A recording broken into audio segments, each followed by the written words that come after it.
Welcome to scary গপ্প।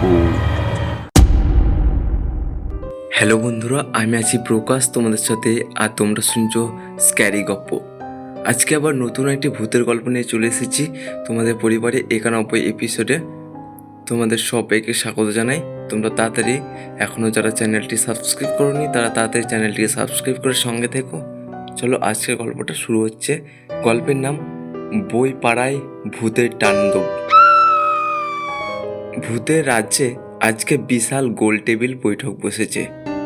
ভূতের রাজ্যের সব রথী মহারথী আজকের গোল টেবিলে বৈঠকে যোগ দিতে এসেছে রাজসভায়। রথী মহারথীদের মুখ আজ ভীষণ থমথমে। সবাইকে কেন জানি খুব চিন্তিত বলে মনে হচ্ছে।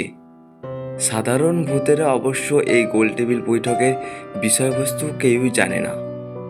কানাঘুষোয় শুধু এইটুকু শোনা গেছে যে ভূতের রাজ্যের অবস্থা খুবই খারাপ।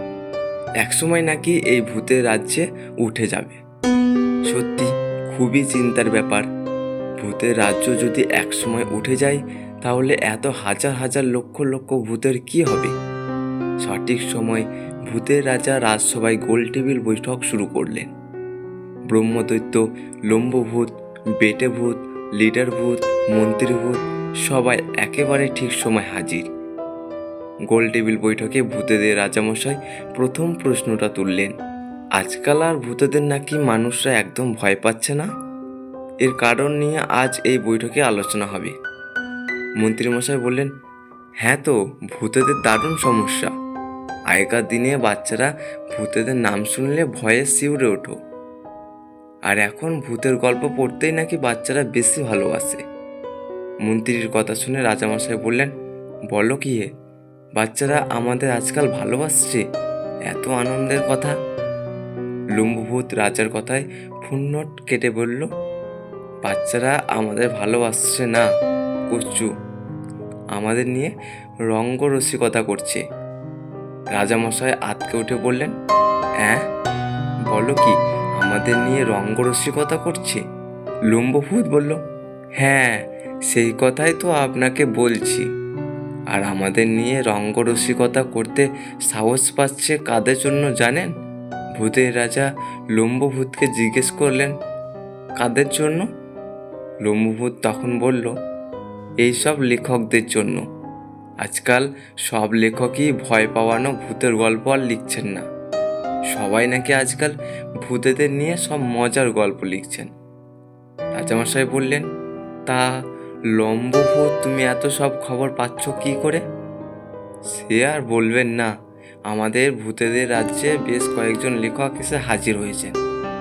বলো কি গো, ভূতের গল্প লিখবে বলে?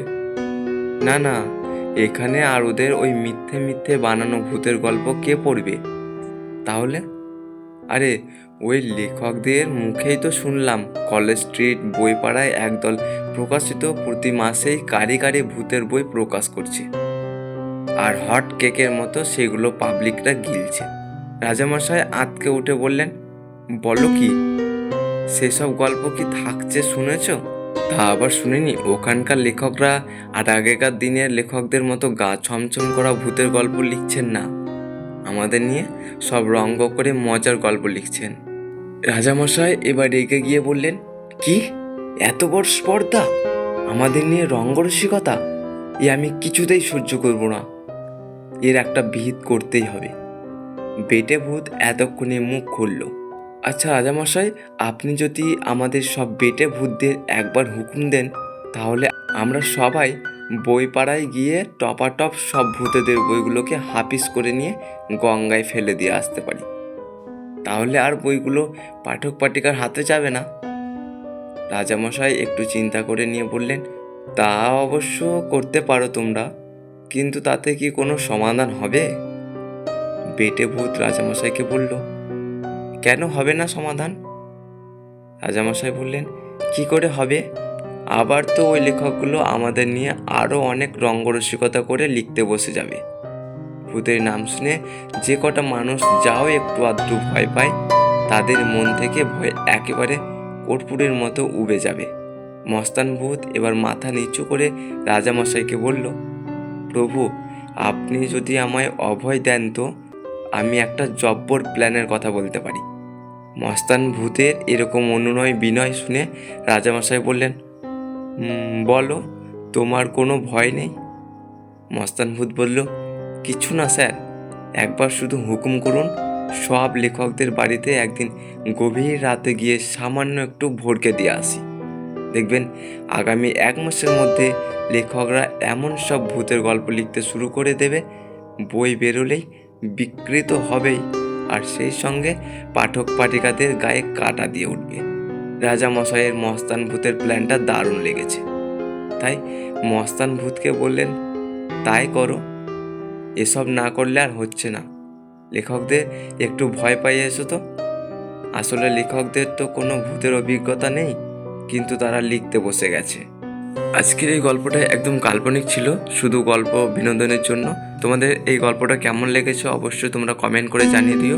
আর তোমরাও গল্প লিখে পাঠাতে চাইলে ডেসক্রিপশন বক্সে মেল আইডি দেওয়া আছে, সেখানে তোমরা মেল করে দিও। আর যারা এখনও চ্যানেলটিকে সাবস্ক্রাইব করোনি তারা তাড়াতাড়ি চ্যানেলটিকে সাবস্ক্রাইব করে সঙ্গে থাকো।